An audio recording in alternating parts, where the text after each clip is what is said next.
Travelers on the Omnibus occasionally touches on mature subject matter with mature language. As such, audience discretion is advised.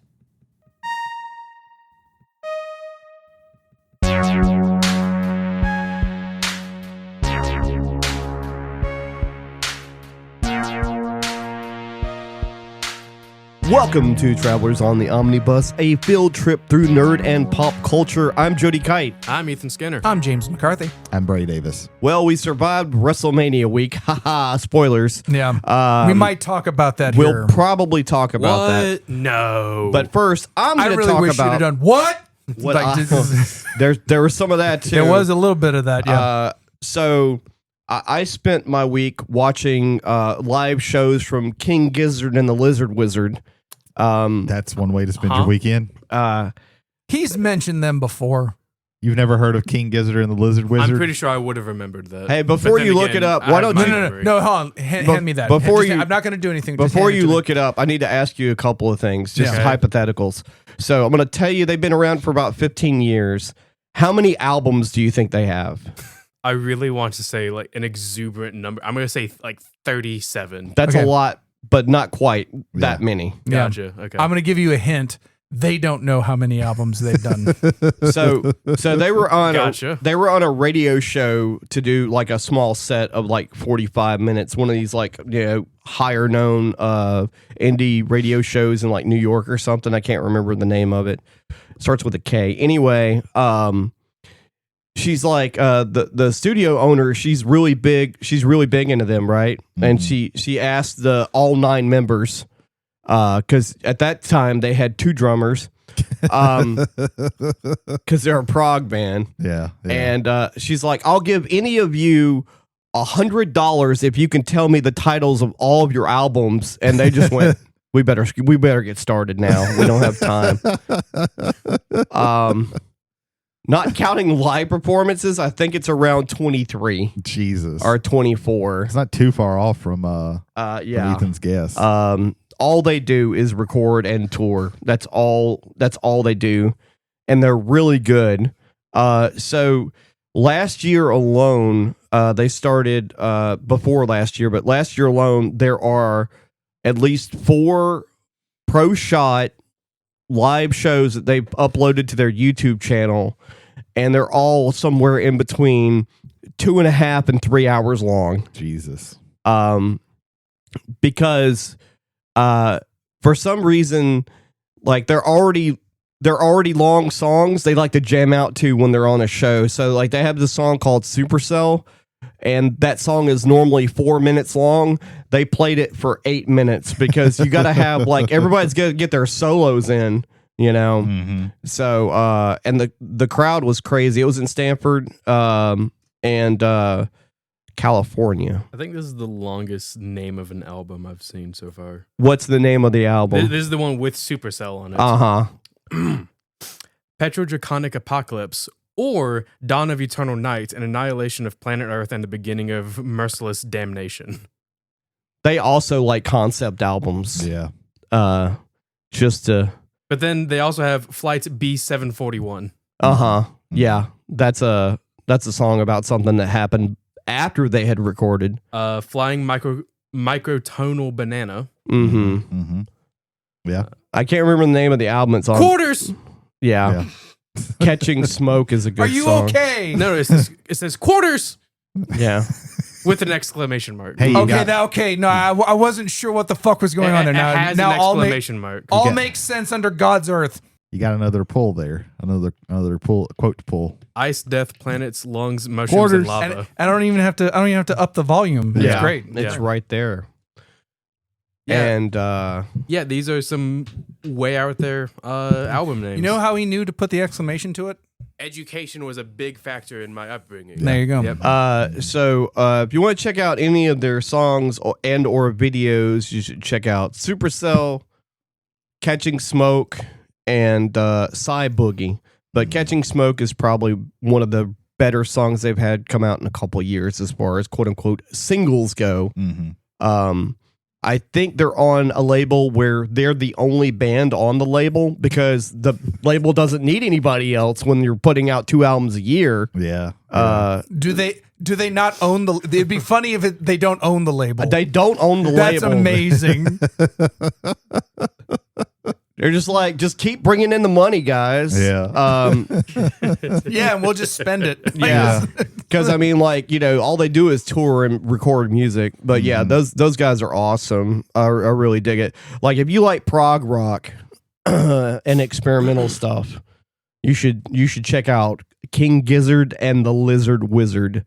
Also, amazing band name. It is a really good band name. I must say, it's a very good band name. And I've been playing that, and I've been playing Fallen Order, Jedi Fallen Order. Further in that, It's so good. that game is deceptively long, because usually in modern games you're like, this game's probably like what, 15, maybe 20 hours. No. I'm like 20 hours into it, and I think I'm like 1/3 done, and I'm not even counting the stuff that I've missed, because I know there's stuff I've missed. Oh, wait, is that the first one or the second? That's one? the first one. I did the same Okay. thing. It's the first one. Okay, Survivors is the second I one. played the first one, and it is really good, and I do enjoy it. I need to play the second one. Is what I need to play. But Like what you did was what I did early when he was first talking about it. except for something we're going to talk later on about. That's me. Ethan, what have you been up to? On my end, it's more so more video games.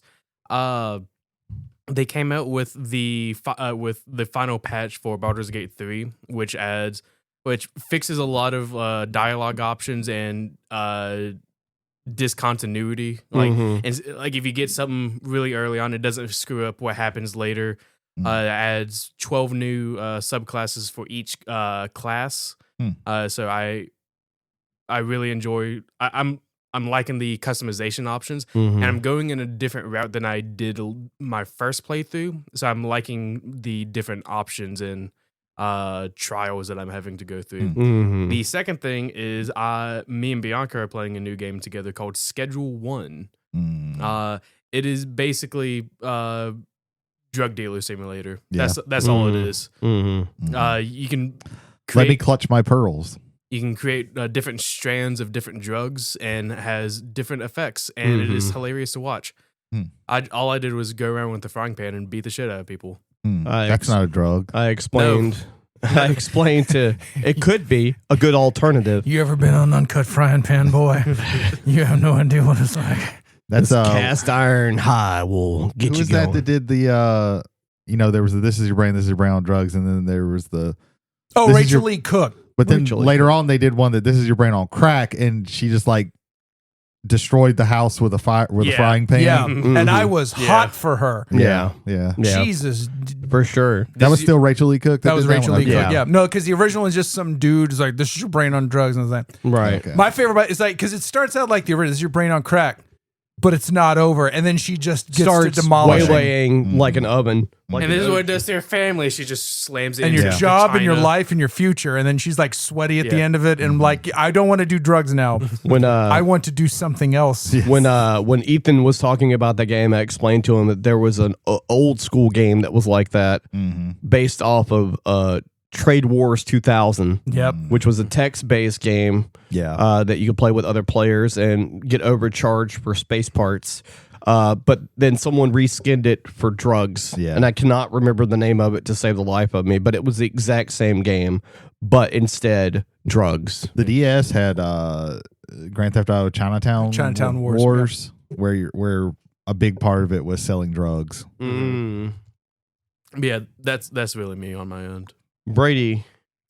Well, I have really only, besides the stuff that I do all the time, I've really only done one thing worth talking about, and that is I picked up the Lunar Remastered Collection because Lunar Silver Star Story is one of my favorite games of all time, and I never got to play the second one. So now I'm getting that chance. Now you might ask, did you get the physical version? And the answer is no, go fuck yourself. They didn't keep you from getting the physical version. Because the physical version is exclusive to Amazon, at least for right now, and they didn't tell anybody that. Oh no. That's not Okay. So- you know what? No, whoever did ask you that, yeah, you tell them to go fuck themselves. Okay. Yeah. So I went like all Now I'm over. gonna go purchase Lunar Star.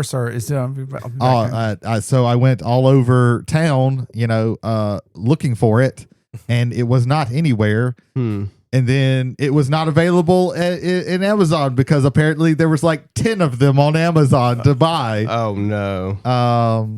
So I had to buy the digital version, and I did not want to do that. This is a game that I absolutely wanted in a physical version. Mm-hmm. I prefer a physical version if they give it to me, but I did not get that choice, so that sucks. But I've been playing it. I started with the first one. I started with Silver Star Story, and I'm about 10, 12. I think about 12 hours into it.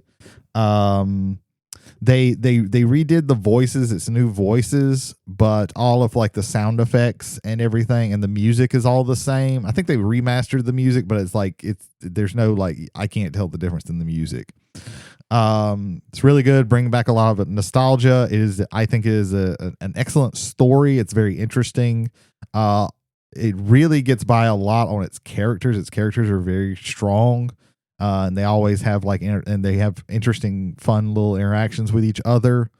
And I'm really enjoying it. And I can't wait to finish this one and start on I can't remember how long the game is total.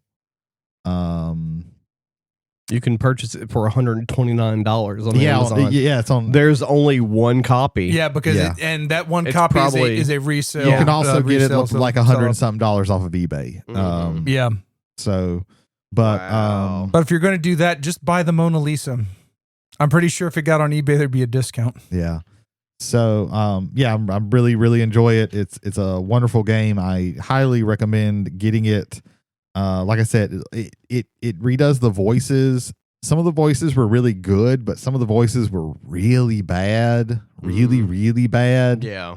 And As far as the design, as far as the acting. the voice, like very early on in the game, you meet the white dragon, and the white dragon sounds like he is gargling marbles in the original one. It sounds terrible. So there's a little bit of column A and column B. Yeah, Okay. the little Was that like working designs, right? Originally, like I can't remember. I think It's they been a are. very long time. I think they are the ones who localized that game. But Nall, the little cat creatures, has a very high pitched, annoying voice, and it's still like a higher voice, but it's like less whiny sounding and annoying. Yeah. So I think overall it's for the better. And really and truly, there was only one voice that stuck out to me that the good voice that I remembered and liked. But I think to even remember to compare, because it's been quite a while, because I played it. I had it on the PlayStation, but then they re-released it a couple of times, and I played those re-releases.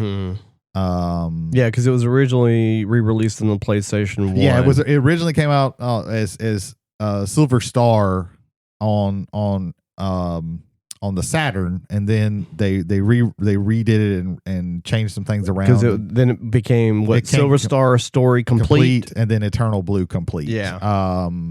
And they came out on the PlayStation 1.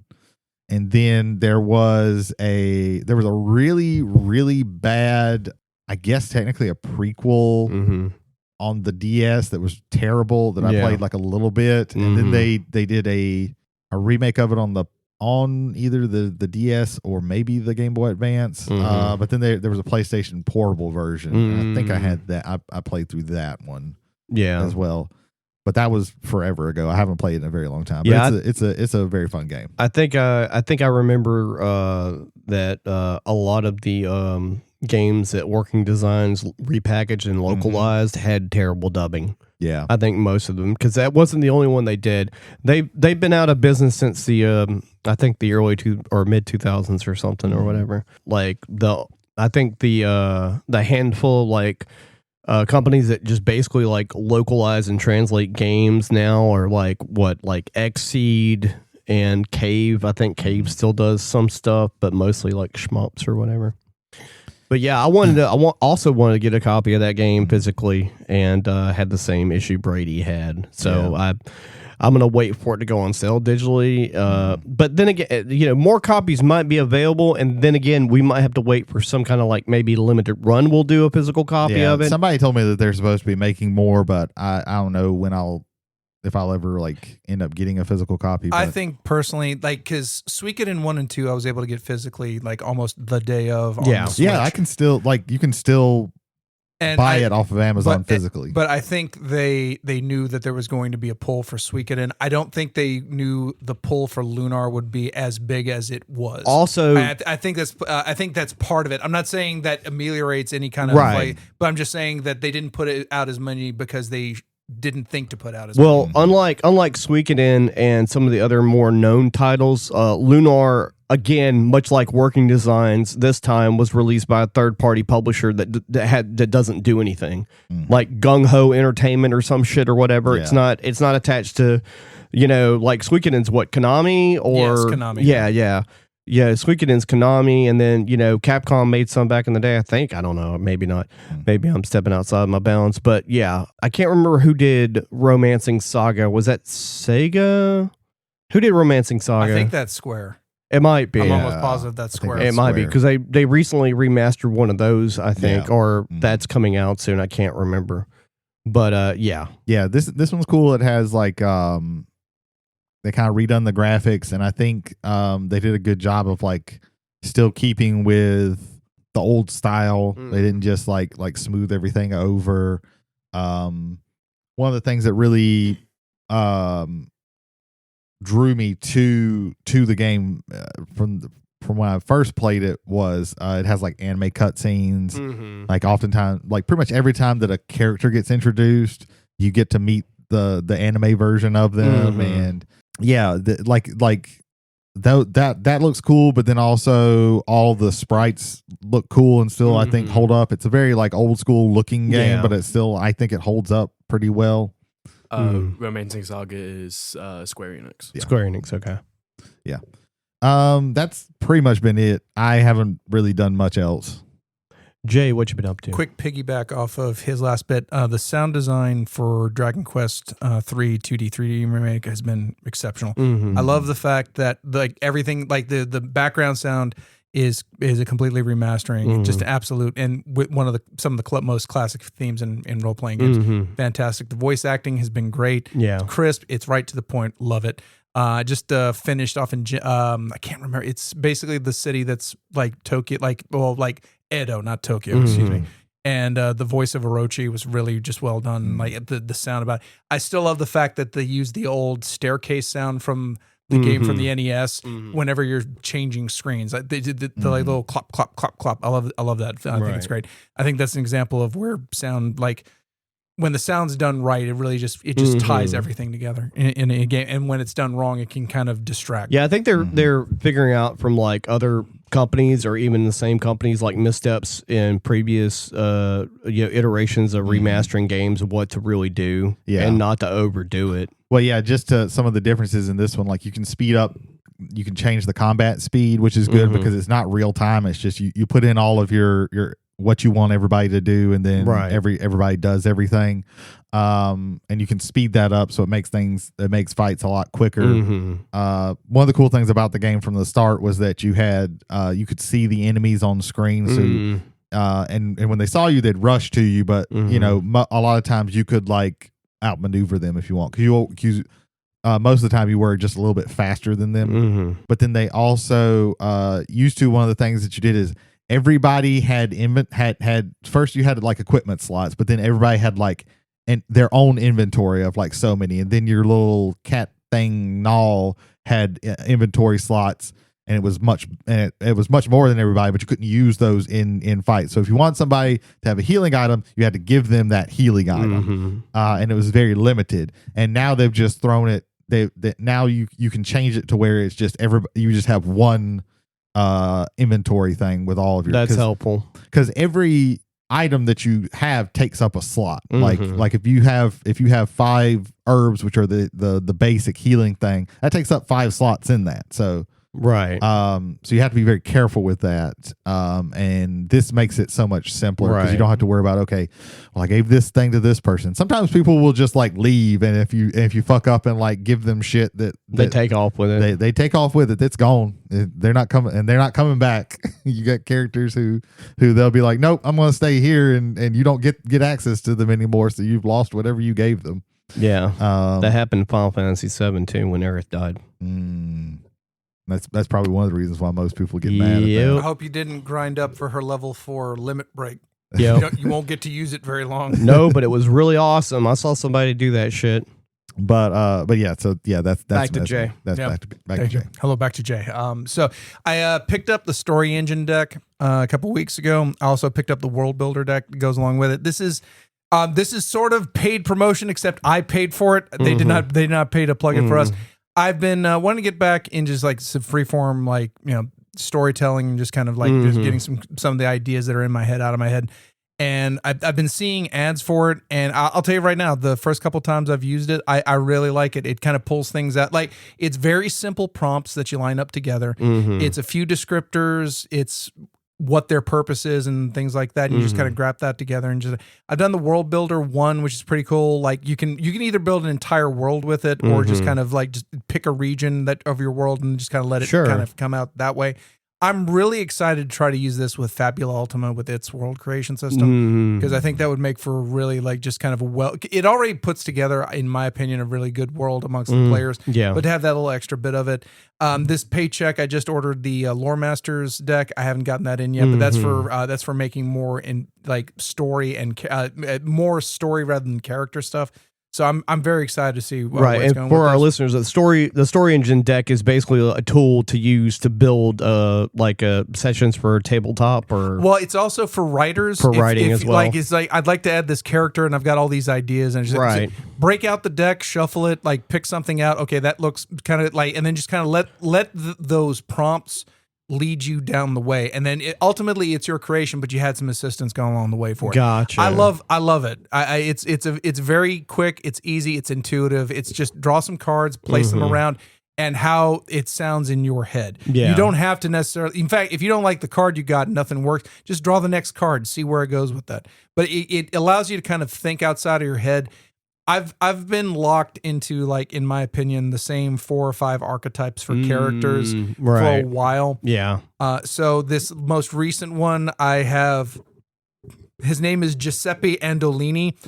He is a revolutionary investor.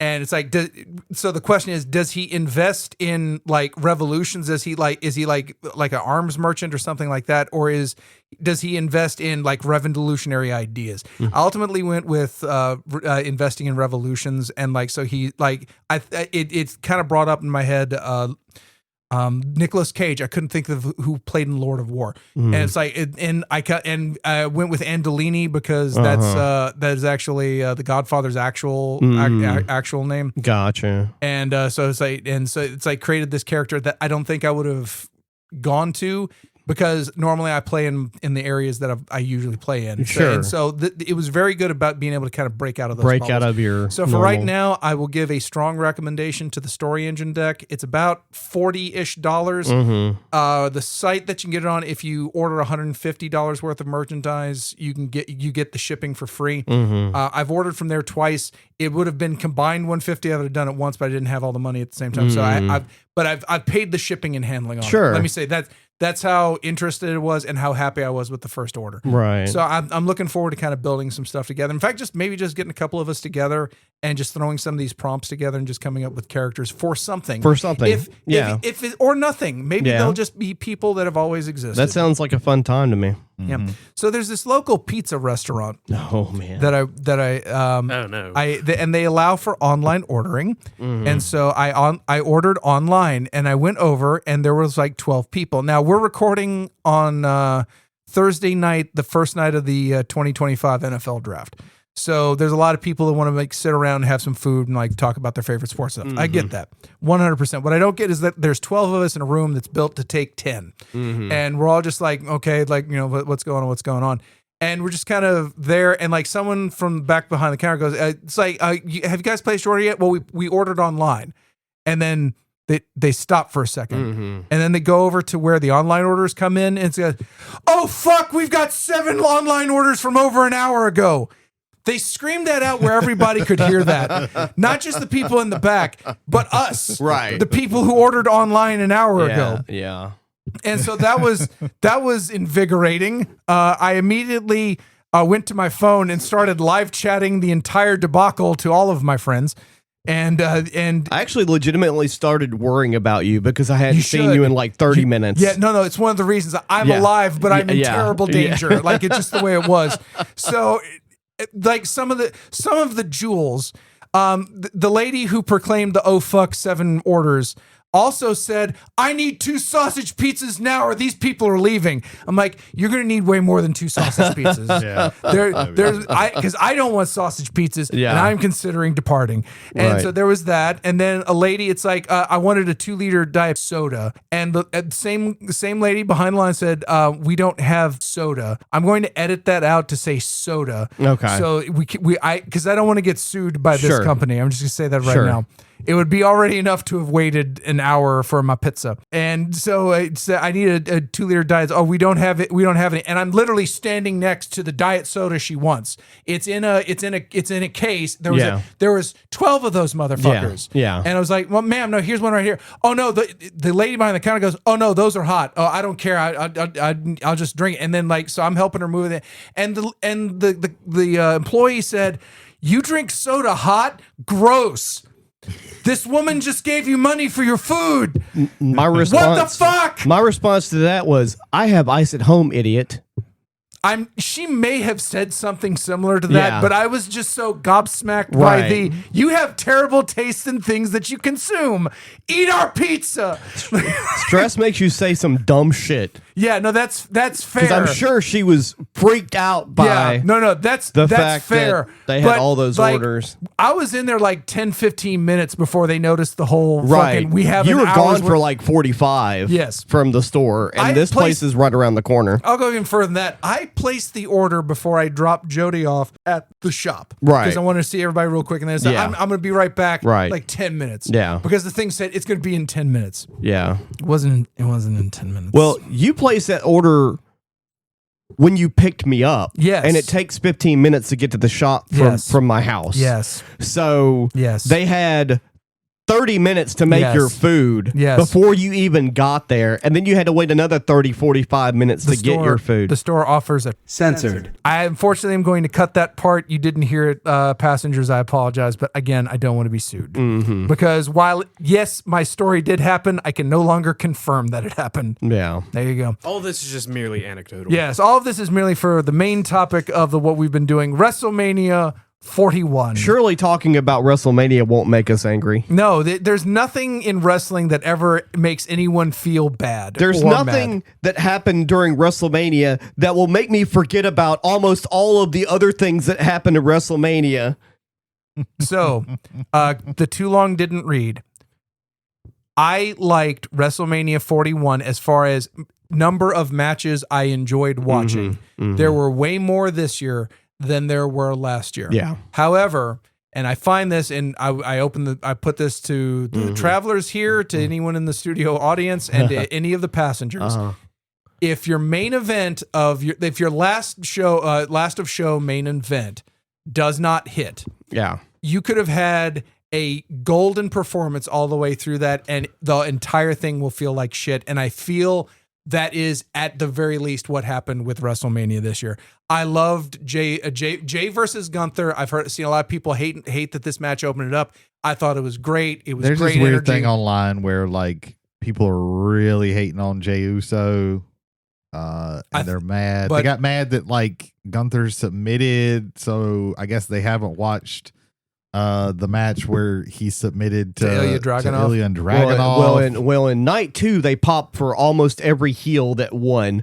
So who knows, what was going on in their brains. The in-person thing is totally different. Right. But even then, there was great energy for that. Because the match online in thing there. is also calling this like the worst WrestleMania ever, and it's like It's motherfuckers, not- you have not. It is Yeah. not. It's You not the have West- not it's not the even worst close. WrestleMania of this century. It might have had one of the worst payoffs for a main event, but it's not the worst WrestleMania. We have a studio audience that if you want to just choke out Ethan and take over his. Would you like to?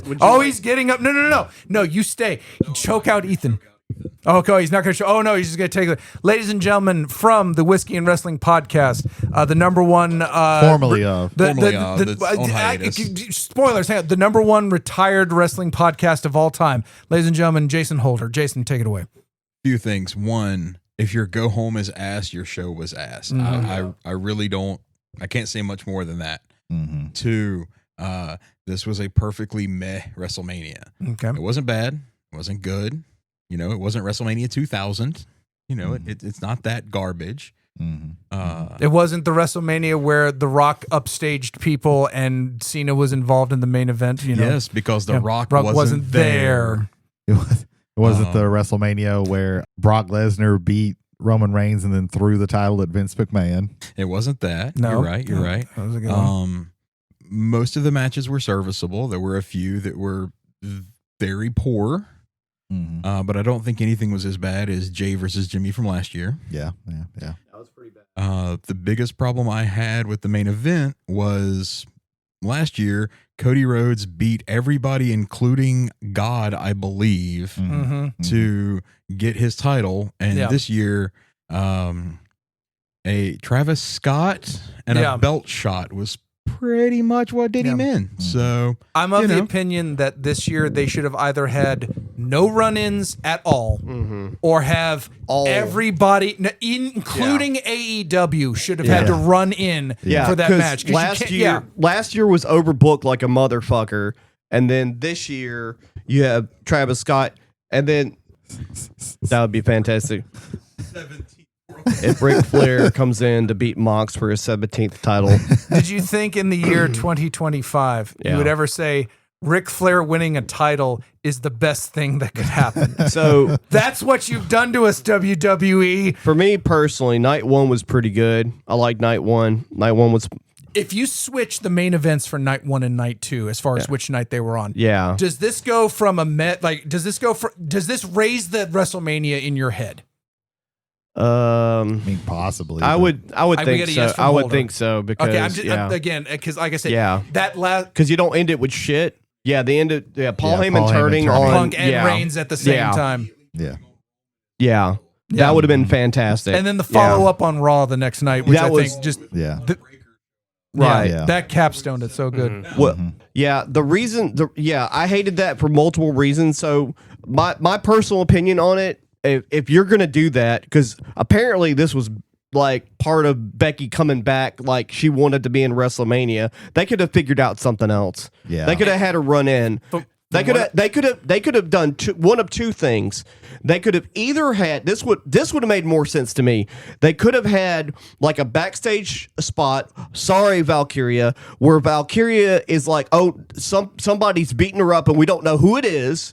And so Bayley's out there waiting for her partner. Oh, it's Becky. Becky and Bayley get the tag. And then the next night, Becky fucks Bayley over because they lost the tag titles. And then Bayley finds out that Becky's the one that beat up Valkyria, her best friend. That would have been a little bit better of an angle there. And Bayley wouldn't have gotten a shit on. We shit on Bayley, who, man, when she was like, yeah, I feel like the other four horsemen, they're just like up here and I'm just like way down here. I was like, oh God. She won the Rumble last year. God, they and the title. They put a fucking number on you. Jesus Christ.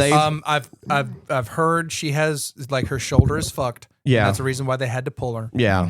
So if that is the case, then I haven't heard that. I heard that she was fine, and they just pulled her because they wanted to do this Becky shit. She was on. So I don't know. Now I don't know. But well, let me tell you again. If she was injured, I get it. If she's not injured, I think Becky on Valkyria makes more sense because Valkyria took the NXT title off of Becky. Sure, she's a countryman of Becky's. There's stories to be made there. Sure. And again, if the Becky injury thing is true, then 100 Bayley injury. Jesus Christ. If you wanted to know what her ranking is. She was on Chris Van Vliet. They did a show on WrestleMania weekend. They're talking the WrestleMania logos in the background. And she goes, I don't understand why I'm not good enough. And I missed that one. Shit. Yeah. Okay. Yeah. She's like, just what Brady said. She said, out of the 4 horsewomen, I don't know what it is that I need to do to get up there. And she basically mentioned that like she does what she's told to do. She's like a professional corporate wrestler. She does. Ma'am, you need to listen to Karrion Kross. Yeah. Yeah. She's basically. And he will tell you what being a good soldier gets you. She mentioned in that interview that maybe I should be knocking down doors and like telling people, listen, I need to have this because I'm that good. Yeah, so and that she is was that good. Like, that happening.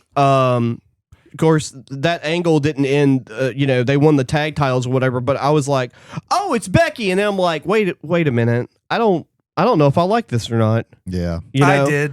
Well, I did. I she got a pop, and then everybody was like, kind of like cooled down real quick on her. Yeah. So I don't know. Another thing. So I shared a video in the wrestling chat that we're all in with Busted Open Radio. Mm-hmm. I don't know if you guys watched that, but the guy that runs it, I can't remember his name offhand. LaGreca. Dave LaGreca. He was fucking livid. I don't know if I watched your thing, Yeah. but I watched a thing where he complained about He was it. 15 minutes of just ranting the whole time, and it was all about the go home angle. Yeah. It was all about that. He threw a fit.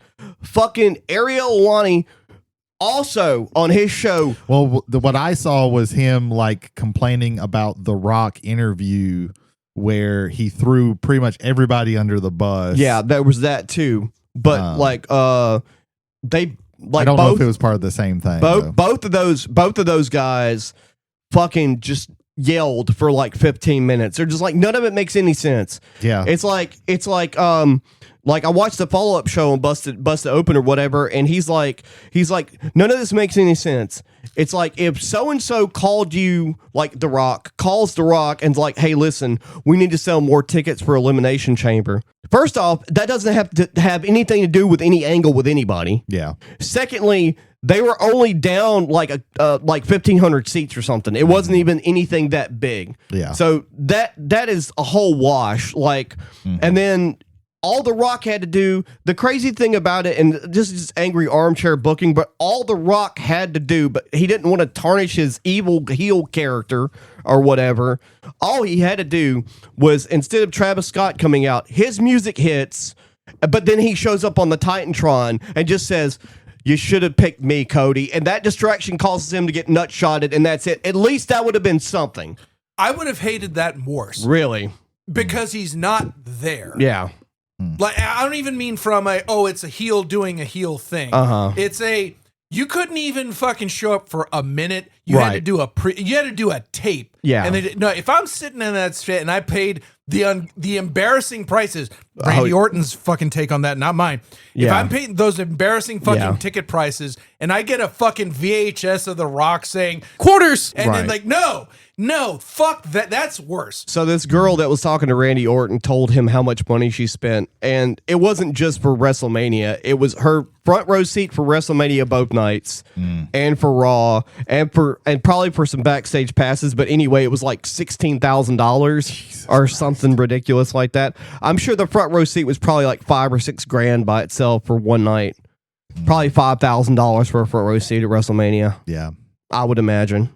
Yeah. That's, yeah. It sucks. It sucks that this one go home angle pretty much like is like God, what was it? There was another thing that happened on wrestling. I think it was last year or whatever, where all we talked about was the thing that got fucked up, and I can't remember what it was at the moment, but it ruined the whole fucking thing. And it was like that's all we talked about.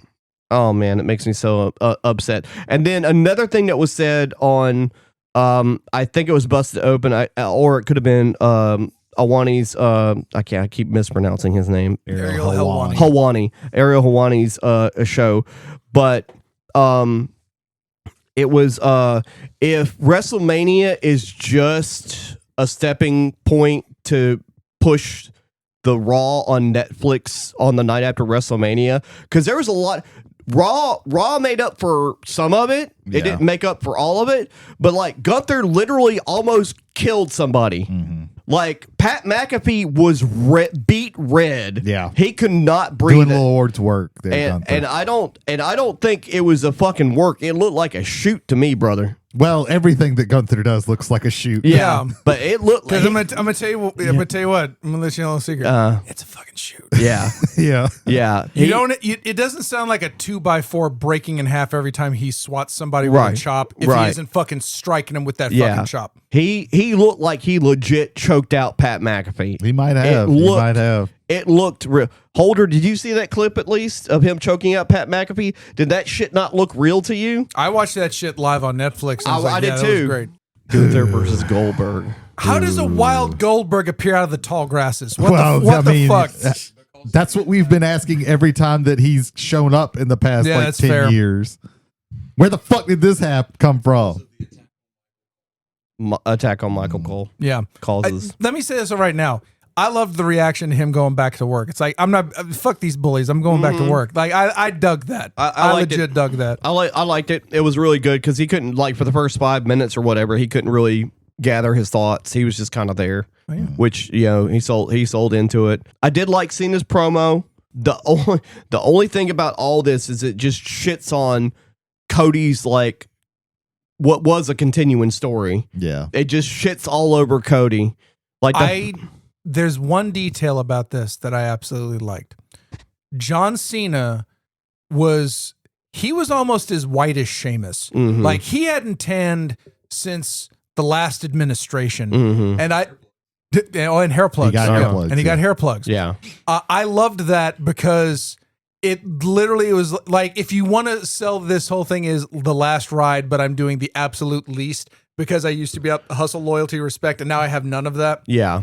27 I dug shows. That The little 27 shows thing. A lot of people are like, well, I mean, he said he was going to ruin wrestling, and he ruined wrestling. And it's like, well, I mean, yeah, you can say that, but that doesn't make it like if he legitimately ruins a match, like that doesn't make it fun to watch. Like, it doesn't matter if that's his intent. Like, And I don't think he ruined them. I actually liked the story they were telling in that match until Fiend started playing. Right. And then that whole thing goes from something to zero Yeah. in the span it takes to crash the plane. Like, Oh, just, yeah. just well, did. that's even like in the stadium, there was like no reaction to him, and that wasn't all like hardcore wrestling because it's Las Right. Vegas. Like a lot of Right. people went to this as like this just is, a show to it's- go yeah. to. we have more money than we fucking know what to go to, and this is a thing to show off that we have that money, so let's go to it. Well, that was something that was said for years about Las Vegas, because Las Vegas isn't like not considered this at least. Yeah. It's considered a tourist town. Yeah, it's there's not a considered lot- there's not a heavy you stop hometown by and then you leave through.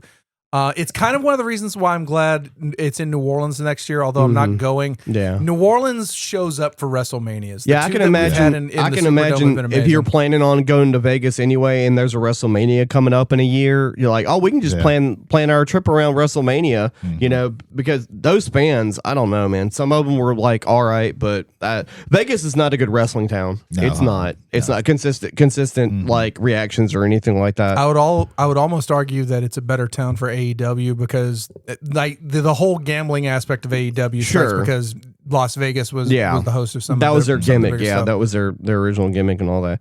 I don't know what they're going to do with Cody now. I'm going to assume that he's going to like be fraught with like, you know, why didn't I just turn heel on Cena? And Yeah. Cody I- shows up on Dynamite in 2 weeks. he's going to I- get booed I don't- immediately when he shows up. Yeah, I don't think he's going to turn heel. I think they're going to put him back into the chase eventually because he is better like in the chase than he is actually. Like, Well, as my the my champion. theory Holder is that the as shitty as it was, they got the belt off of him because that's, you can call it whatever, that's the SmackDown belt, and they want Cody on Netflix for Monday night because he's a star and they need him on Netflix because at some point Cena's leaving, and you know, even though he's still got to quote unquote defend his title in 30 days, which I'm assuming it's going to be Randy Orton since he RKO'd him Monday night. So the other thing you have to think about too is, you were talking about Cody as the chase. Remember, Stone Cold rarely had the belt. Like, I think in his entire career, he held the belt for a combined 6 months or something like that. It's a very small number comparatively, because it was always Stone Cold got his win. He held the belt for a little while. Vince screwed him. He lost it. He went back into the chase because he always worked so much better as the babyface chasing the heel. Yeah. Yeah, as opposed to the babyface on top. Because really, the babyface on top, you can only do so much with that before it gets stale. Yeah. So I think Cody losing the belt here, he got a year. That's awesome. Now he can go back against Cena. Cena will probably beat him at some point, but he can, eventually get his revenge somewhere. I think if Cody fights Cena again, he's taking the belt off Cena. So give it a couple people in between there, and then you get your rematch. I think what's going to happen if it happens that way, what's going to end up happening is that Cena's going to retain his title against whoever he defends it to, and then at the last pay-per-view of the year that matters, which is what, SummerSlam or Survivor Series? Survivor Series, right? No, SummerSlam is next. So the last big one is Survivor Series, right? Survivor Series. Yeah. Well, Of we the year, say that, yeah, we say but that, but like, what if they do a special John Cena's last PLE? Well, and they'll do it in December to get a big fucking pop because it's John Cena's last PLE with your John Cena last PLE T-shirt, cup, and or maxi pad organizer. I don't fucking know. Bring back December to remember, or dismember if you're ECW. Yeah. I like Holder made some good points there, and I think that the execution of it was shitty, but I think people were already starting to get cold on face Cody, like, anyway. And I really do. I really think, because the thing is, you're only as good as your heel opponents. And for Raw anyway, I mean, for SmackDown anyway, your talent pool was diluted between two shows, and the A show now is Netflix for Monday Night Raw, and Cody's on SmackDown, but Roman, Punk, and Seth and Punk are Monday night guys, and technically Roman is a SmackDown guy. So it's like, where's your top heel to fight your top babyface? Also is a problem, right? Anyway. Yeah. I think thinking about it, the reason that like the Travis Scott thing was like such a not great way to have Cody lose the belt is because like it literally feels like a throw, like they just threw him in. Like, you've had these singers who've like come in, you got like Bad Bunny. He put in work, he put in effort. He made sure that like a story was told. There's no story with Travis Scott, regardless of if you like his music or not, or if you think that he's a kind of a shitty person who might have allegedly caused a lot of people's deaths or not. Allegedly. I said allegedly. Yeah. Let's make it louder for the people in the back. He didn't, like, there was no work. Like, it literally feels like he was there when Cena turned heel. For some reason, he didn't say a word. He just smacked Cody in the ear and busted his eardrum, and then that's it. And then he shows up at Wrestlemania. Like, you have no idea why he's showing up and what he's doing. Like, they barely even mention. Like, if you watch, does he even get mentioned when that he's there? Like, he's literally just like sitting there, leaned up against the ropes. Right. When Cena heel turns, like he showed up for Jey Uso for an intro one time. Like, he doesn't do anything. Like, he's just there like a prop. Like, that's all that he is. It feels like if this was old school wrestling, right? It feels like you had a guest on the show. Your guest did something they weren't supposed to do, and they popped one of the boys, one of the workers, and fucked them up. And in order for the business to not look bad, you just make him look like shit in the ring, which doesn't do anything for anybody, really. Yeah. Because Travis Scott tried to bow up to Cody before Cody put him in the crossroads, and he looked like a little fucking toothpick. Because, I mean, compared to a wrestler, the problem is, like, with him, there's no storytelling. There's nothing. There is no story. Like, there's no storytelling done with it. Yeah. If he had been on Raws or SmackDowns or events leading up to this. Yeah. And something built up other than like the one news article about him busting Cody's eardrum Right. with a shoot punch Yeah. that may or may not have been caused by The Rock telling him, hey, you've got to lay it in. Right. Like, give me a break. Like, Yeah. He's almost as much a non-factor in that match as Rock not being there. Because I'll say it again, if you take Travis Scott away from that match, all you lose is 5 minutes of Fiend playing in Allegiant Stadium. Yeah. That's it. Everything else that could have happened there, except a run-in part, would have happened. You'd had the belt shot, the heel win, Cena leaving with the leaving with the belt. Nothing changes. There's no significant thing to build on, to that build up to, or that can be built up from. Yeah, they could have used almost literally any other distraction to cause the nut shot or whatever to end that match. They had the distraction wasn't even the nut. It was the fact that don't hit him with the belt. And okay, I won't hit him with the belt. Nuts, ding, boom, done. It's the same fucking thing. Yeah. Same fucking thing. Overall, I thought it was a good WrestleMania, but that main event overshadows it so much. Unfortunately. All right. Well, Jay, we have any feedback? No, we scared them off with our WrestleMania 41 talk. So there you go. But ladies and gentlemen, if you would like to leave feedback on this or any of our previous episodes, travelersontheomnibus at gmail.com. Again, that is travelers, 1L on the omnibus at gmail.com. Jody, where else may they contact us? Spotify. Yes. Take part in any of our polls and any of our current or past episodes that are still running.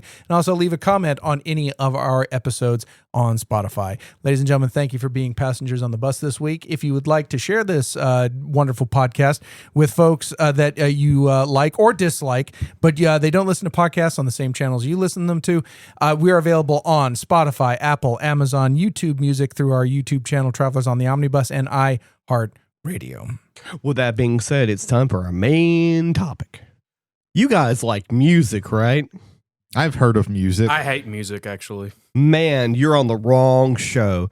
Tonight we're doing a chalkboard on the what we consider the best metal bands of all time. Yes, we wanted to pick a non-controversial subject. Oh yeah, there will be there will be no arguing of this. There will be no controversy with this. There's just going to be a controversy of that band isn't metal. Like it just, None of the bands are metal, and all the bands are metal at the same time.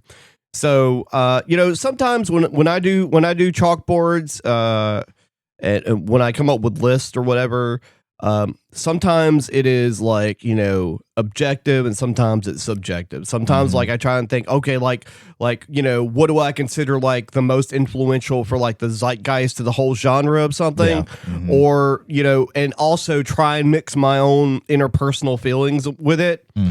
This time I went with one of those, and we'll try and figure it out because I'm going first. Oh, damn. Okay. All right. So I decided, not maybe sequentially, because our it's a top 5 list, but we're not going sequentially. Well, it's my number 3.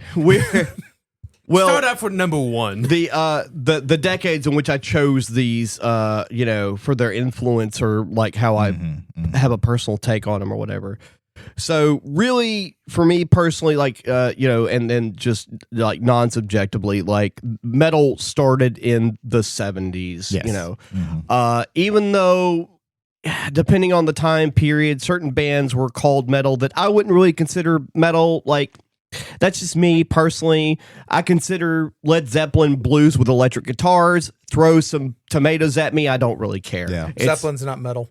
No, I'd consider Zeppelin metal. At some point, Zeppelin is what metal was before Black Sabbath. Right. Made metal. I think I before there was even a term for it. Later on in the late 70s or early 80s, people considered Led Zeppelin like one of the first metal bands. I don't. Yeah. I consider Black Sabbath the first metal band. That's how I feel about it. So Black Sabbath is my 5. We're putting Black Sabbath in there. And then for my own personal experiences with 80s metal, there are a lot of different bands. There's so many different bands that you could put in there that had influence. But me personally, I think that the best of the best in the 80s was Iron Maiden. So number 4 is Iron Maiden for me. Now we're going to skip and then go back as far as time periods go. And then I was thinking, I was like, oh, so, metal kind of died off for a minute. Like alternative music didn't kill it solely. It killed itself really through overexposure. And also grunge was kind of like the final stake in the nail in the coffin. It was already petering out, and bands had already started, the ones that would survive afterwards were kind of like bigger than the genre. Yeah. Well, like it was more like if it would have not been on its way out, it wouldn't have killed it, but it would have possibly. It would have evolved because there were a lot of bands that were getting away from a lot of the stereotypes as far as the hair metal side of things, especially in the early 90s, and started bands that if Guns N' Roses hadn't exploded and imploded on itself after Use Your Illusion 1 and 2, they would have survived, much like some other hard rock / metal bands that came before, because Pantera didn't go away, when grunge happened, But anyway, I think they just changed what they were. Exactly. A lot of bands did that too. I personally think that of the early 2000s, I think System of a Down is the best of the best in that time period. So number 3 for me is System of a Down. Now we go back to the 90s. Now there was a band that started in the 80s that was slow to progress as far as like the mainstream goes, but really hit their stride in the 90s and started doing some really interesting things. And that band is Megadeth. I think Megadeth is also a really highly influential metal band, especially like they evolved over the time period. That was another, one of those bands that, they were never a hair metal band. They were more of a thrash / speed metal band, but they even within that they evolved with their 1990 release of it had launched the Polaris, Hangar 18, Holy Wars. I can't remember the name of Peace Cells. No, that was after Peace Cells. Okay. Peace Cells was like 86. That was the first album, wasn't it? Peace Cells, off the first album. Peace Cells. That's the only Megadeth album that I know. There's Peace Cells. There's another one, and then there's the 90s one, the first 90s one that I cannot remember. But it had Hangar 18 and Lucretia My Dementia or whatever. Anyway, Megadeth is my number 2. And my number 1, so this band's been around for a good minute now and has some just phenomenal music, eventually has sort of like, again, like I mentioned before, kind of broken out above the genre that they're in with a lot of hard work and a lot of really cool stuff. Every band has some ups and downs or whatever. It's Ghost. Ghost is my number 1. So we'll get back to my choices after we when we're starting to discuss everybody else's things or whatever. Ethan, how about you? I was gonna go into this saying this is probably my weakest list I've ever made because I don't. But then he heard your list and he's like, he's okay now. Kinda. Oh shit! Not in the sense that you're thinking. Don't show the hand to me, sir. This is I don't like me, music. Huh? Like music. Don't like music. Yeah. Again. It's hard for me to like good music. Yeah. It's hard for me to differentiate. How many times did you put Shine Down on this list? 8, but moving on. There we go. It's hard for me to differentiate like different types of music genres. Like, I enjoy rock. Yeah. I don't necessarily understand the difference of like metal, heavy metal, new metal, like modern rock, things like that. It's hard for me to differentiate the what is considered what, but it's shunned if it's considered this specifically. You're telling me you don't know what black dark wave metal is? Yeah. That. There's or like sludge 80 metal. There's 80 subgenres. Yeah, so like really quick. Yeah, this is like a whole big thing that we're kind of tiptoeing around. Like there's a lot of like quote unquote purists out there who like to really, a lot of people just like to sit and judge like this is metal and this is not. All of these genres kind of don't mean anything, and they're very wide reaching. So yeah, just keep that in mind. And if you disagree, write a really long so type it up, print it out, soak it in olive oil and just never mind. We'll keep going. No, motherfucker, you finished the story, Cody. No, next WrestleMania. But it's just like rub the paper on a bread, and now you got a delicious. This is the Roman Reigns of beating Cody of just make sure when you write your letter that you tell us your favorite deathcore band, and we'll get back to you. No, legit. Travelersontheomnibus at gmail.com. Email us. Let's find out what happens. My number 5. I don't read them, so I don't give a fuck. Is also Black Sabbath. Nice. I really Is this going to be almost the exact same list? That's going to be Maybe. hilarious. kinda. Number 4 is going to be Copper Maiden. If you say Sepultura, we're best friends forever. They almost made my list. I was really going. I had like my top 3s set in stone. It was Same. it was 4 and 5 that I was kind of like tossing in between. Yeah.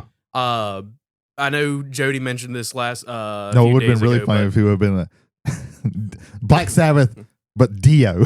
Say what you're gonna say till after we're all done with our lists. But because of that talk and me actually think about it, I went with Black Sabbath. Number 4 is probably one of the weirdo.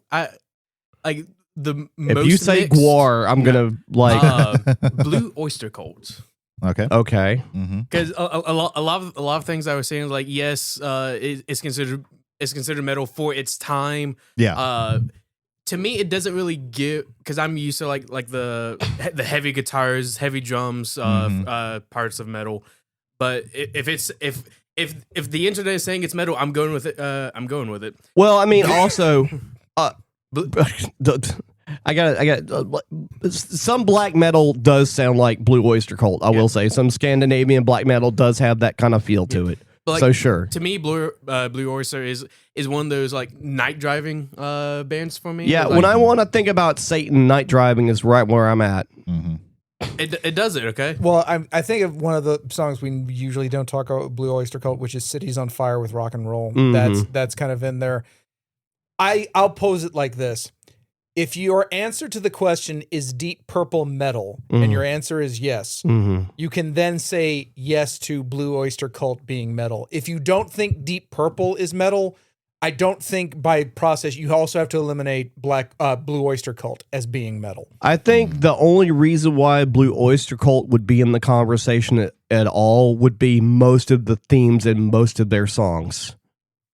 That's what I'm saying. Like that's the only reason why they're there. The only reason why, real quick, the only reason why they were ever like mentioned by the Satanic Panic people of the late 70s to early 80s was because of their name and because most of their songs were talking about like burning on fire, going to hell, or don't worry about death, it's fine.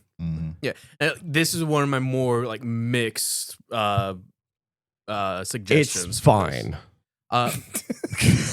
Moving on. The way you said that suggests something different. Anyway, Moving number on. 3. I think that's a good pick, Ethan. You three introduced me to this band, which is Jody's number 1. My number 3 is Ghost. Nice. Ever since then, I've been hooked on Ghost. I am enjoying every little Hooked on thing Ghost about it. worked for me. Hooked on Ghost, yes. Everything that I'm in, I love it. Everything from the Kaisarion album. That's from Impera. Yeah. Those 3 albums that I listen to are some of my most played songs Nice. in my playlist. And Nice. it's catchy. It's good. I love the instrumentals in it. I love the vocals in it. It's just good music. My number 2, which is going to be Jody's number 3, System of a Down. Nice. When I was in high school, I was in band with percussions, and I played Chop Suey, Toxicity, and Aerials on drums, and it was like one of the things that like got me pumped for like drum practice. I would have liked to have seen you play Sugar. Jesus. Moving on. No, thank you. But no, System. It's also one of the things that like in the car with my father driving on the interstate, listening to music, windows rolled down. It's one of those nostalgia bands for me. So for that, it's number 2. My number 1 is I don't know if again this is like one of those like Just say Shine Down and be done with it's it. not Shine Down. But bullshit. You've changed it since the last minute. It's gonna be Sleep Token. Oh, I don't- A lot of part of me wants to say it's more so new like not modern rock but new age like of the times. Again, I don't know the differences. I don't know how to categorize things, but You know there what? are That's a things- good thing, Ethan. There That's are- actually That's a good not a thing. bad thing There are because element- like it's gotten so granular now that it's like ridiculous. There are elements in while I'm listening to them where it's like, oh shit, this is amazing, and then soothing jazz. Where are you coming yeah. from? And then like this piano music, and then it goes to death, blood, sadness, Yeah. and everything. Again, everything from they are a band that is hard to categorize. They tend to defy genre. Yeah. For that reason, it's my number one. I like it. I like it. Brady. All right. So the way I did this, one, I'm not going to have really any old stuff. That's fine. Relatively speaking, there's a couple of older bands, but relative to these other lists, this is not going to be old. Most of that is because I appreciate a lot of older metal more than I actually like it. That's fair. But I also, there was a time where I listened to a lot of old stuff and I got tired of it. So I don't that's listen also to it as fair. much. And again, it's moved more into an appreciation. And also this list might be a little surprising because what I did was I took the bands that I like that are metal, and then I rated them by their most. I put them in order of their what I think is like their most metal. So you defined them as metal and then picked out most metal. Yeah, I like All right, it. I like it. So that's why some of the order of these might not be my favorite. Number 5, Taylor Swift. I might like some of the lower bands Merciful more Fate. than I like the higher bands, but this is more about like, is this band more metal than the other one? Number one, Except for my Godsmack. first one. My first one's going to be a little away from that, but it's still pretty metal, I think. So number 5 is going to be Sleep Token. I rated them 5 because I love Sleep Token, but they do defy genre. They have some really heavy like metal breakdowns. But then, like you said, here's a jazz piano solo. So they're kind of, and we're gonna have a little piece where we're just gonna rap. We're just gonna do some hip hop trap beats. So they can be very, very heavy, but they can also be so far away from metal that they're not even in the same ballpark. Number 4 is going to be Ghost. I imagine that this will be a 4-time that will definitely put it onto the finals. Ghost can be very heavy, but they can also be very melodic. But I also think that you don't have to just be heavy to be metal. I think that there's melodic stuff all over the place. Number 3 is they're a precursor to new metal, and this is Deftones. Yep. I fucking love Deftones. They have a lot of things in common with like new metal, but I think that they have kind of like persevered through that, and they do a lot of things differently. Like I said, they're kind of like the grandfather of that. Number 2 is going to be Mastodon. Mastodon is a great band. They are. They they did an album that was about Moby Dick. Like They did. Yeah. I want to listen to that. Yeah, it's called Leviathan. Yeah. Yeah, that's really good. Really good stuff. They have some of the best artwork that you'll ever see in any albums. Yeah, look up Mastodon artwork, album covers. That is true. It is phenomenal. Yeah, they are really, really great, and they can be. Their earlier stuff was a little bit heavier than their newer stuff. I like the newer stuff a little bit better because, when it's really when it's like super, super fast to where it doesn't even like, I can't even like. It's just played really fast, and you're doing a whole bunch of screaming that I can't even understand. That is not my type of music. I do like some songs like that, but like overall, like I'm not gonna. So what you're saying is you're not a fan of I Wrestled a Bear Once. That's the name of a band. I like how one of the songs is just called I Am Ahab. Yeah. Hey, Ethan, look up I wrestled a bear once. All right, continue on, Brady. And number 1, this is a progressive metal band, and this is Tool. Oh, Tool is one of my Tool. Tool is one of my favorite bands. I know it will not be chosen to be in the top 5 because I think out of everybody, I'm the one who likes it the most. Some people here actually absolutely hate it. So, but yeah, you don't have to hide me. I do not like most of Tool. Mhm. I love most of Perfect Circle. Yeah, I was about to say Perfect Circle. I do dig a lot more. Perfect Circle falls more into rock. Oh no, 100%. But, yeah, for sure. My stuff is Maynard projects. Yeah. Like, that's where I was kind of classifying them. Pussifer. Yeah. I like a few Pussifer songs. Yeah, I'm hit. Like honestly, I think that's a lot of I Pussifer am hit and miss. Yeah, I'm very hit and miss with Pussifer. Same. Yeah. But yeah, Tool is great. They are heavy more in their themes, but they also have some really heavy songs. They do. Really, yeah.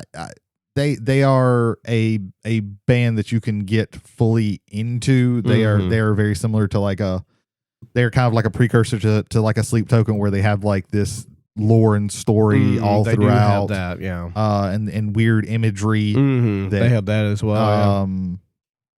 The lead singer, the lead guitarist, Adam Jones. Well, the guitarist, Adam Jones. He was a special effects coordinator, and he worked on, I believe he was part of the special effects team for Jurassic Park. Yeah, I want to say he directed the video for Sober. See, He did all the videos. Yeah. I will say the one song from them I love is Sober, and a lot of it is due to that really video, creepy fucking video. That video Like, is awesome. That if there's a point in time where visuals and audio were paired so perfectly, it's that video. Yeah, Jesus Christ. they have some of the best videos, some of the creepiest videos, but like some of the best. Tool also survived during the alternative apocalypse.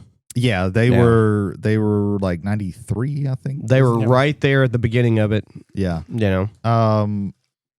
But they also they take their time with things. They do. I would argue it's a similar argument for Sleep Token and Tool in the fact. You know what? Hold that thought. Well, like I said, they like Sleep Token definitely takes some things from Tool because there's like a mashing of like different genre things. They are both like progressive in their own ways, but then also having these like weird basically anybody who's metal who does like after Tool who's done like these weird obscure lyrics and things like that and they've gotten something from Tool. The more weirder gimmicks, like not even gimmicks, because Tool never had like a gimmick, but they had like this like you couldn't just look at their song and a song of theirs and be like, oh, this is what this is about. Right. You know, you had to kind of like take the layers, and there was like metaphor, like some things were metaphor. They would just like create new words. Like, like anima, like they just like smashed some words together and shit like that. But yeah, Tool, that's my number 1 metal band. Jay. All right, so quick spoiler: Ghost will not make a 4 count on this list. Ghost that did is not. Surprise. Ghost is my number 6. Up until about I want to say Sunday, it was my number 5 on my list, and then I watched. There's a great metal band called Opal Sky. It's led by 2 twin brothers. And they're on YouTube, and I highly recommend their shorts because they talk about metal culture and what is metal and what is not metal. And it was really good. And what they brought up something in one of their that I had not considered until I saw the short, and I have not been able to stop thinking about this. And this is the band that kicked Ghost off of my list. My number 5 is Sleep Token. Wow. And the way they described Sleep Token made perfect sense to me. They are progressing metal. Not progressive. Okay, yeah, not progressive. Progressing. They're pushing metal into different formats. You would not expect a fucking jazz saxophone at the end of a metal song. Right. And I defy any human being to say Emergence isn't fucking metal. Period. End of fucking story. They're pushing the art form in a way that is brave. If you consider how insular the whole metal genre can be at times, especially with its more hardcore fans, that's the reason. Because Ghost, and I prefer Ghost to Sleep Token at like band to band. Right. But as far as metal goes, I think what they're doing in metal is new, whereas Ghost, I think, is doing new things with old genres. Like you hear the notion they're Black Sabbath and ABBA if you'd mix them both together. And I think that there's also a good Metallica influence on there as well. I think they are a very good reflection of the past. Sleep Token is pushing this to include new things that we've never tried to include before. So that's my inclusion of Sleep Token there. That's the only reason why Ghost didn't make the list. Number 4, if we want to talk about the look of metal, black leather, studs, like the motorcycle, all the things like that, we have to talk about this band from Birmingham. We have to talk about British Steel, Breaking the Law. This is Judas Priest. Judas Priest. Rob Halford is quintessentially metal. You cannot write the story of metal without Judas Priest and Rob Halford. You just can't do it. Also, can I real quick? Go for it. Absolutely. One great thing about Judas Priest is they're like a late 70s metal band that you see them kind of evolve. Like some of the bands kind of stayed in the same kind of realm of their own style and things like that. Like Iron Maiden, you can see Iron Maiden's growth, but Iron Maiden's growth isn't as obvious as Judas Priest growth, because if you take you go from Living to Midnight, Break into the Dawn, or whatever that, Living After Midnight, that's the name of that song. Living After Midnight. Living which After their live performance of that on Right. Epitaph, Right. which is one of my favorite live performances You of the have song ever. Living After Midnight, which is just a fun, almost a Detroit Rock City kind of song, and then they go to Breaking the Law, which is almost kind of and this happened in the early 80s where you could see the obvious influences of punk on some metal bands that listen to punk, because Breaking the Law's got that punk feel to it with a little metal twinge to it as well. And then you skip 4 or 5 years and go to Painkiller, and that album is fucking crazy metal. It is hardcore metal. It is an amazing album. I love Judas Priest. I just want to tack that on, brother. Quite all right. No, absolutely. Number 3, I could not get new metal out of my head. And if I had to, for quality alone, I have to put one on top. System comes very close. But to me, nothing will ever replace the sound of, even to this day, of Chester Bennington and Mike Shinoda and Linkin Park. Yeah, that's fair. That first album, which Points of Authority, is so fucking amazing. Oh, see, Hybrid Theory. Right. Theory. Points of Authority is on there. Is a song on there. Yeah. And then followed up by Meteora, which was, that was I didn't care about Linkin Park. Right. I listened on a car trip with a buddy of mine. We were going from Oxford to Batesville and back. Listened to the entirety of Meteora. I tell it, please stop me by the sound shop. I bought it that day. Damn. That was that fucking good. Linkin Park. There's a stigma on new metal because of some of the bands on it. But if you're throwing as far as quality bands, where Linkin Park was not just quality new metal, Linkin Park was quality metal. Well, they were music. the next evolution of new metal, because you have some of them you got your Limp Biscuits and your Corns and stuff like that. Your Limps Biscuits. Yeah, they were the second wave. Is it Limp's Biscuit or Limp Biscuits? We don't know. So they were part of the they were second kind of wave. the second wave of new metal. There you go. Number 2, arguably the first metal band. You can make arguments for Deep Purple. You can make arguments for whoever did Inagata Devita, and I cannot remember Iron the name. Butterfly. Iron Butterfly. You can make arguments for Iron Butterfly. Nothing gets past Black Sabbath to me as the first metal band. At the very least, it's the crystallization of the start of the crystallization of what is metal. Yeah, there's a lot of talk about stuff, especially back in the day, people talked about this stuff all the time. People still talk about it. And you have a lot of proto influences. I mean, it's the same thing where you say Iggy and the Stooges were proto punk. Yeah. But they weren't the first punk band. That goes up to the Ramones. If we're talking about true heavy metal, I don't think we have the heavy metal we have today if Tony Iommi didn't cut his 2 fucking fingers off. Right. Because without that, he has to get caps in order to still play guitar, and he has to play with loose gauge strings, which cause that reverberating doomy sound, which is so Sabbath. It is so metal. Everything about that. That's my number 2. My number 1 is arguably the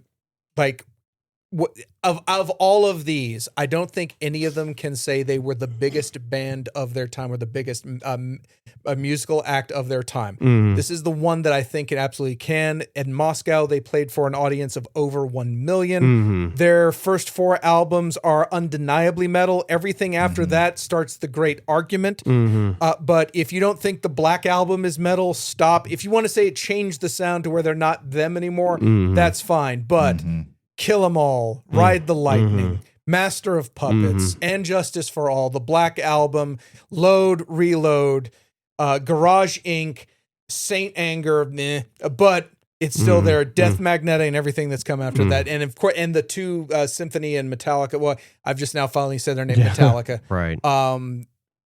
Good God. There was a point in time in my life for 3 years. The first thing I heard when I woke up was Enter Sandman, because that was my my alarm tone. Which, if Enter Sandman is your alarm tone, you're backwards. So that means I'm backwards. I'm just saying right there. But no, Metallica, for what they did for the mainstream, finally acquiring a taste for metal, for the quality of the music they have put out over the years, they are for me the number 1 metal band of all time. They definitely so for their. This is my personal take on Metallica. They're, as far as and I can see where people come from, no matter what, if you listen to them for a long time from the beginning, because Kill 'Em All is just nothing but speed metal, just balls to wall speed metal. And then Ride the Lightning, they start kind of finding their footing in their style. And then Master of Puppets is that one of their, at that point, crescendo albums. And then their bass player unfortunately dies in a touring bus accident. God bless Cliff Burton. One of the best bass players of all time.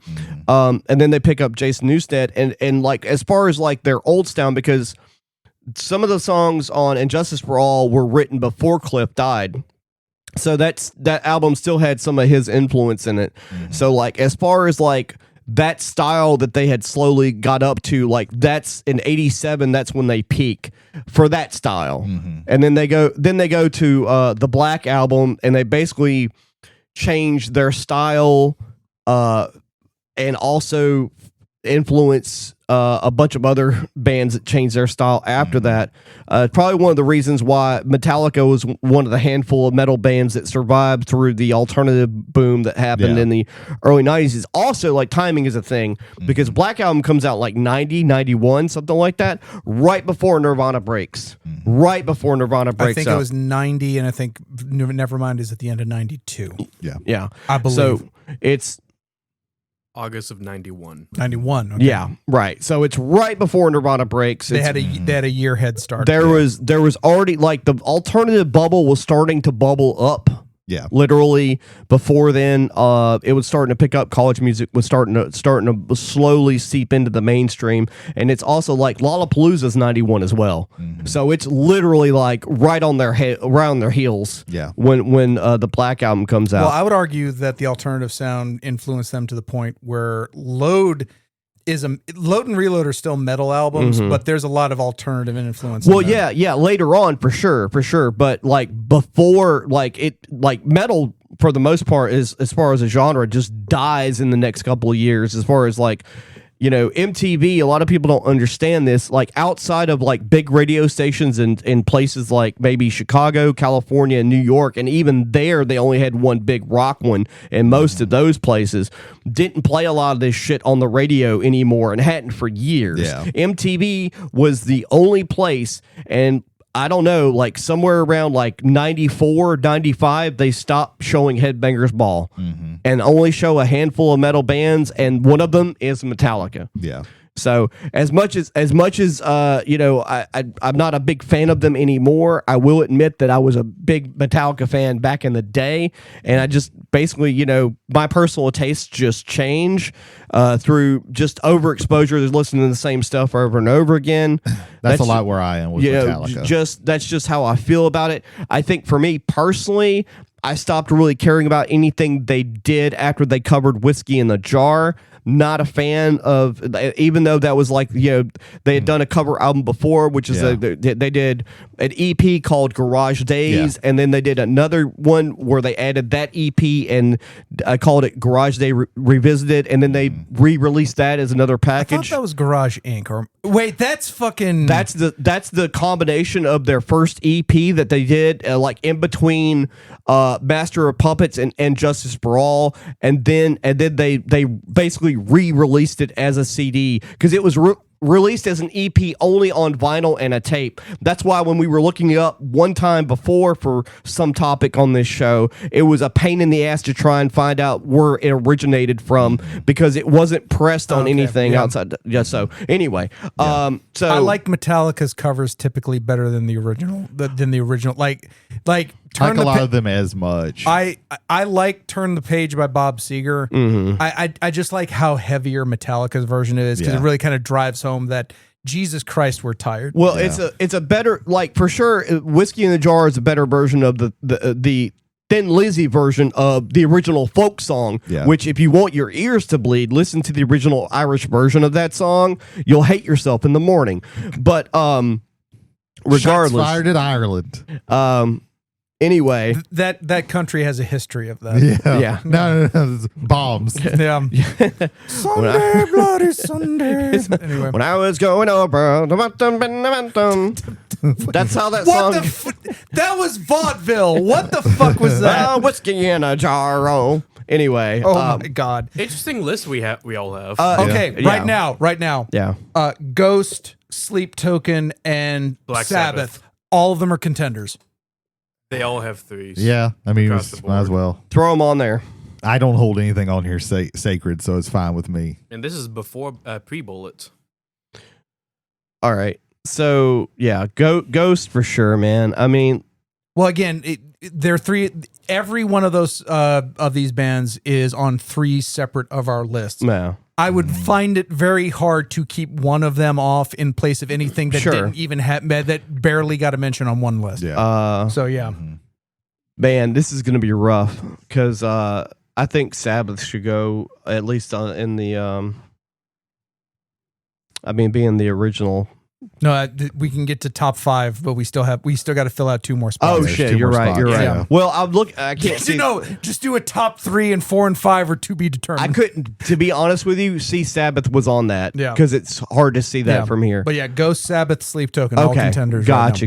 Yeah, because Sabbath is my 2, Ethan, and you and Ethan's 5s. Yeah, and Ghost is Brady's 4. My 3. Ethan's 3 and your 1, and Sleep Token is Ethan's 1 and Brady and mine's 5. So I got a confession to make. I put Iron Maiden on there because of their influence and everything, but also because people know who they are. Because really in that slot, I was going to put King Diamond / Merciful Fate. I was wondering where King Diamond... Okay, all right, this makes more sense here. Okay. But again, for longevity, that's if you're a very tall Jerry. Yeah. So there you go. Gotcha. No, but for longevity, for Eddie, Eddie's one of the most recognizable mascots in all of metal. Also, they had some really great themes and concept albums as well. Also, I love the fight that Bruce Dickinson and Sharon Osbourne had at an Ozfest. It was great because Bruce Dickinson was taking credit for Ozfest being a success, and then that sounds like him. And then they cut their music because it's Ozfest and Sharon's running the thing. They're in the middle of it was either Number or Run for the Hills. I can't remember. They're in the middle of it. All the lights and music go off. They run them off the stage, and the first thing you hear in pitch darkness is Sharon Osbourne going, "Bruce Dickinson is a motherfucker." You know, another funny thing that Bruce Dickinson did, real quick, was after Iron Maiden had their last album of the 80s, I think it was Seventh Son of a Seventh Son, he did a solo album, and the single that he used, or it chose to use, with an accompanying video, was a cover song by a band called Mott the Hoople, which the song was written by David Bowie, called All the Young Dudes. That's not a metal song, and that's not a metal album, and that shit is not Iron Maiden. All right. while we're thinking, I do have some like honorable mentions. Oh yeah, so let's go for it. Scary. Sure. I know we just argued about it. I had Led Zeppelin as a short. They're one of my favorite bands, and I believe that they are basically like a proto metal. They were metal before like Black Sabbath made it heavy metal. Mm-hmm. I would argue. Gojira, that's a new one from last year that I started listening to more. Mm-hmm. I really like them, even though they're kind of an older band, or at least they're old. I don't know. Pantera. Iron Maiden, and then I also had Motorhead. For me, mine are like Motorhead was on there. God, my brain just shut right off because I didn't write my sub ones down. There was Motorhead. There was, I didn't even mention King Diamond. King Diamond, Merciful Fate for sure. King Diamond, by the way, if you don't know who that is, I'm not saying he directly influenced the lead singer of Ghost, Tobias Forge, right? Mm-hmm. His vocal stylings, but man, they can be close. Although I will say that King Diamond's vocal range, he does falsetto a lot, and that can be a little taxing on the ears. But he had some albums that had some really cool concepts and really, really dark themes. Definitely in that, like, Swedish, like, heavy metal history lessons there. And there's also the Black Satans, but don't check them out because they're actually a parody metal band, even though they sing about Satan. I would also throw in Death Clock. Oh, I actually thought about putting Death Clock in mine. Even though they are a band that was created for a TV show, they're still awesome. Their songs are really good. Let me jump on the honorable mention train with Motorhead. It was so hard to keep Lemmy off this list, but I thought of him, and I think if you want to talk about, like, every part of my list in some way, with the exception of Linkin Park, kind of addressed Lenny's position in metal, and the fact you have, if you want to talk about originators and or like pioneers of the system, you have Sabbath and Priest already on there. Right. You want to talk about just the speed. Metallica in the early days, they were originally called the American Motorhead, because of just how fast they played really fast. If you want to talk about, like, also the fact that they would play gigs and they would be stopped halfway through and we were told you were a metal band, you're playing punk music. They're the bridge between British punk and British pop, and excuse me, not British pop, British metal. They're a bridge unit into there, but I think they fall more so on the metal side. King Diamond, we've also mentioned. Again, Ghost, only because of that argument by Opal and Sky, but I was surprised Sleep Token showed up on any other list, because I could see Sleep Token not being considered metal, being considered hard rock, and with all the stuff that they do inside what they're doing. So there was one other I can't think of right now off the top of my head that I was going to mention. No hair metal. That's the other one. I would have put Poison if I had to fight for a 5. And hair metal was a big part of metal. Yeah, Motley Crue is the go-to, I think, for a lot of people in that genre. Right. I was thinking more so Twisted Sisters, but I didn't know if that was more so. Twisted Sisters definitely metal, but I don't call them hair metal. They were in that like subcategory of hair/glam metal. As far as their gimmick goes, that's very true. There also no Guns N' Roses. I legitimately think that has to do with one person, and if Slash had been the front man, I think he's on somebody's list. But that's just me. For me personally, I think it was just the amount of bands that fit into that like wide fucking genre. There's so many that could have made my list outside of the top 3, probably, if it wasn't. And again, Black Sabbath is there for historic reasons. Iron Maiden is there for historic reasons.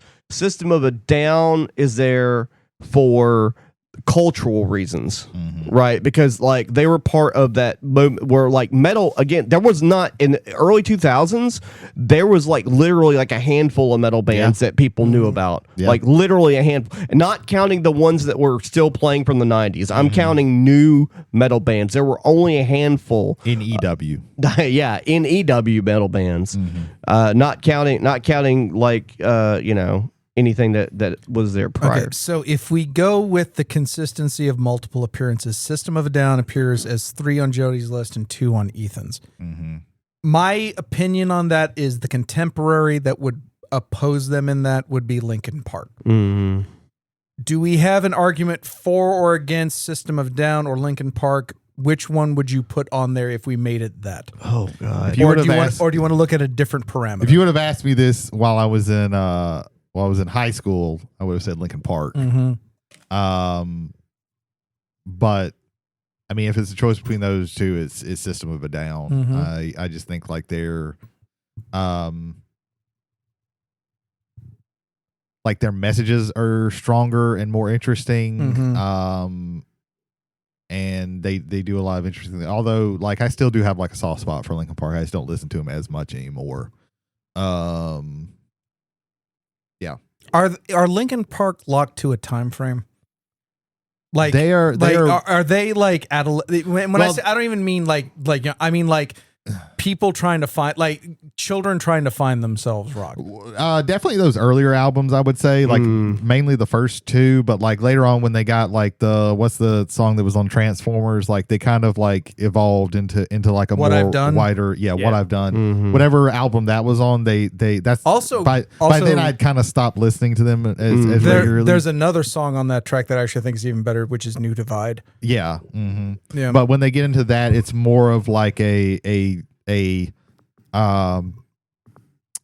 quadrants, so to speak. I get you. Yeah. No, I get what you're talking about. It's less about the angst and that, but they still made some, like, I'm not saying that like they after that they started to suck or anything. Like they made some good stuff, I think, but definitely like they were locked into that that teenage, that like.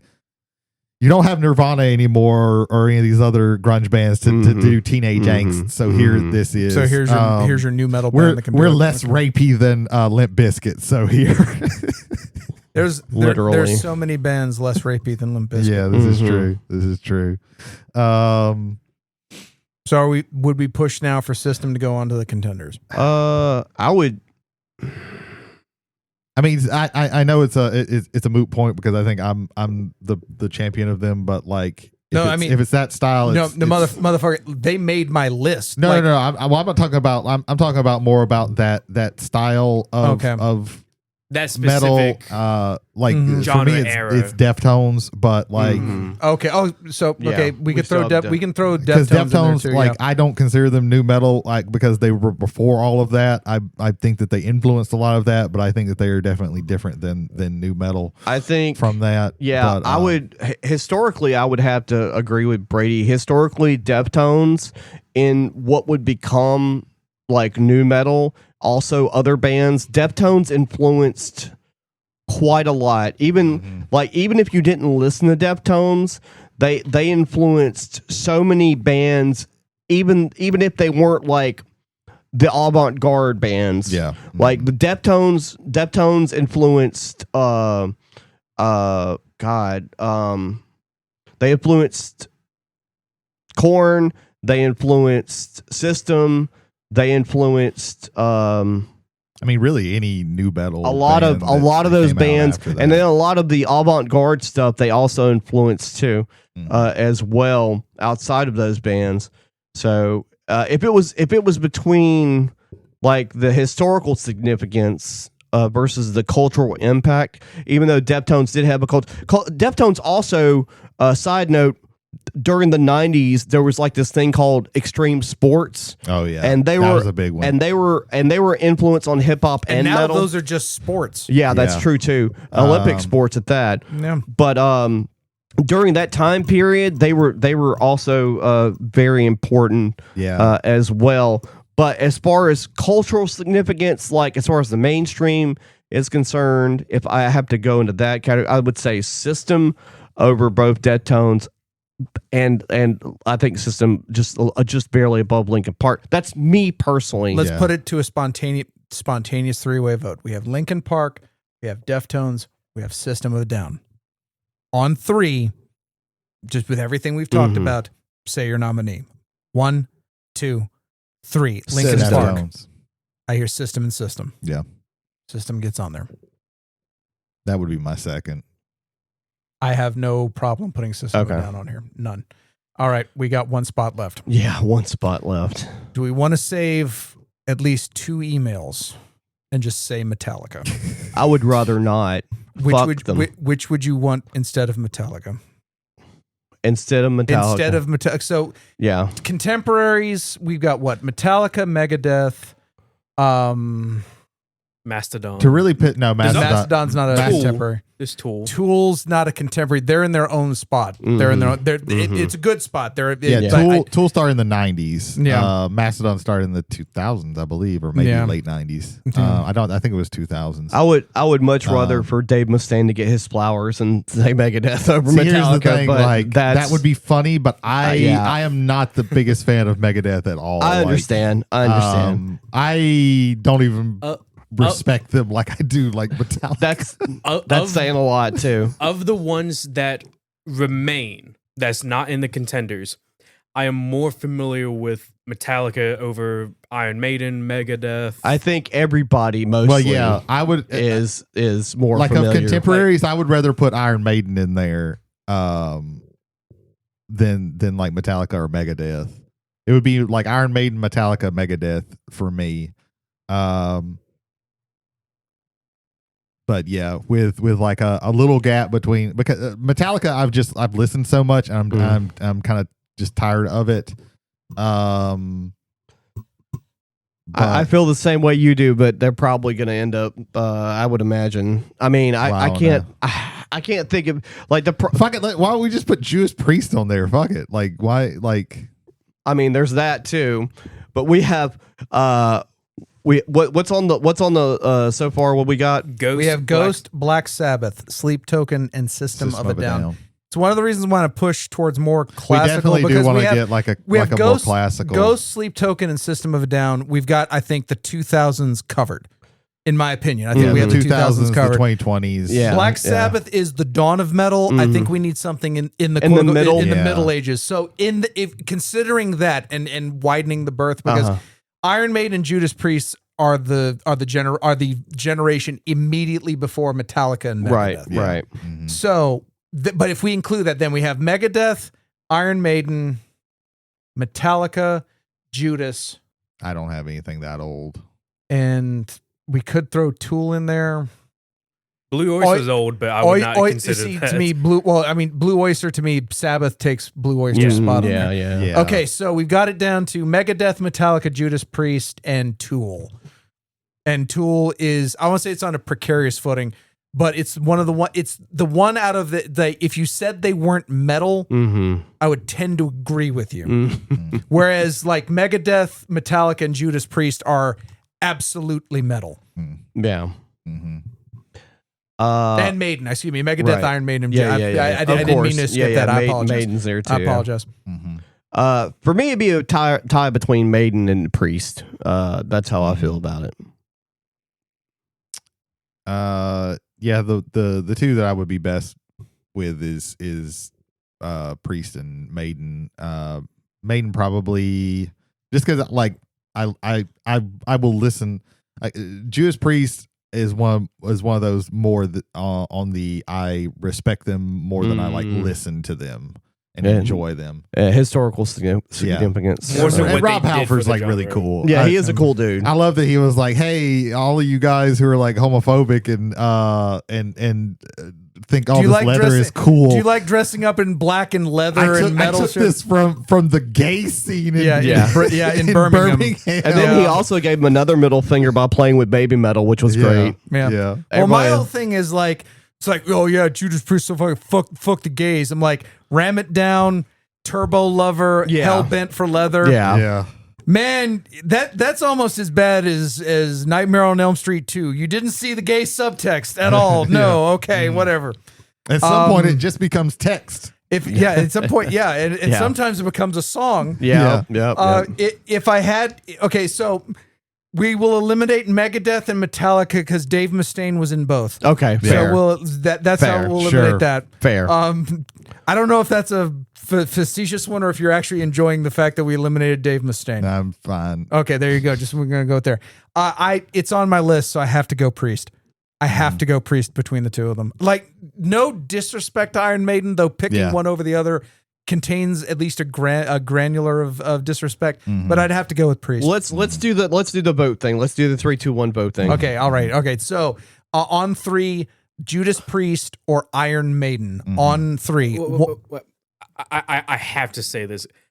I have no relation with either Iron Maiden well, then nor shut Judas up. Priest. So, we're gonna pause and you're gonna listen to both of their entire discography, and then we're gonna come back. Gotcha. Fair point, Ethan. Also, let me interrupt you for a second. Hold on. I'm gonna let you finish. Okay. That could be said for a lot of the bands that are on the list right now, right? Yes. Okay. All right. Continue on. Okay, that's fair. What bands? It would be Metallica is the only one that you're really familiar with, right? Out of those 4. Out of those 4, yes. Yes. It would All right. only Well, be we'll let you pick But from those 4 then. Here. Okay. Let's We'll only pick from, and the other 3 of us will only Okay. pick from the. Yeah, that works. Okay, cool. Then I'm Gotcha. picking Metallica out of protest What the fuck? We're gonna have a tie. Yeah, we're gonna have a tie. on 3. I said that because it was funny. I don't really mean I'm that. just curious how this is going to go now. 1, 2, 3. Metallica. Now it's between Metallica and Maiden. Yep, it sure is. Fuck. Yep. Well, we already eliminated Metallica from earlier, so we just put Maiden on there. And, Oh no, I have a way of eliminating Maiden. I'm using the bullet. Damn. Okay, It's Maiden's been Metallica. shot. I disagree. I don't agree with that whatsoever. Yeah, Okay. I don't All particularly. right. So, agree with okay, that go either. for it. I- What? Okay, we no. can't consider Maiden anymore because I That's shot fine. it. That's So fine. you want Priest? I would prefer Priest. Linkin Park. You want Linkin Park now? What is this pivoting? What is this drunken pivoting? I can't put. Now I'm saying Blue Oyster Cult. Let's go. All 5 of mine. All 5 of mine on there. I'll go with Priest over Metallica. Priest. I can't put either of those over. Once the fucking Pandora's I box didn't of even do that for Metallica. serious. I Yeah. said that facetiously. Like, what the fuck? We're in a very serious Just Congress put Metallica here. on there, and there'll be a giant asterisk on this. Like the Thunderbolts. Yeah. Just with an asterisk. Yeah. Big If asterisk. Metallica's going on there, because me and Brady are both like pitchforks. I'm gonna say that they had to be number 5. I just don't. Yeah, if we're gonna put them on there, They gotta be they number have to 5. That's it. That's the only way Because I'm agreeing that's the to it. funniest thing. That's the only way I'm agreeing to it. I will accept Metallica at 4 if we put Sleep Token at 5 because Sleep Token appeared as 5 on more lists than it appeared as ones on. I'll take that. sure. All I'll right. take that. Sleep Token is 5. It would be much funnier for Sleep Token to be above Metallica Yeah, is it 4. would. It would. Way funnier. I think it's funny that Ghost is ahead Ghost of is Metallica. good. Yeah, just the fact we've that got Ghost enough is above. We have enough humor there. Ghost okay, is above. Or is so- Black Sabbath just number 1? Like, with what we've got left, yeah. is that? Yeah, is that? because Who else, like- Sabbath? Well, Sabbath was 255. System was only on 2 lists, but it was 3 and 2, Mhm. and Ghost was my number 1.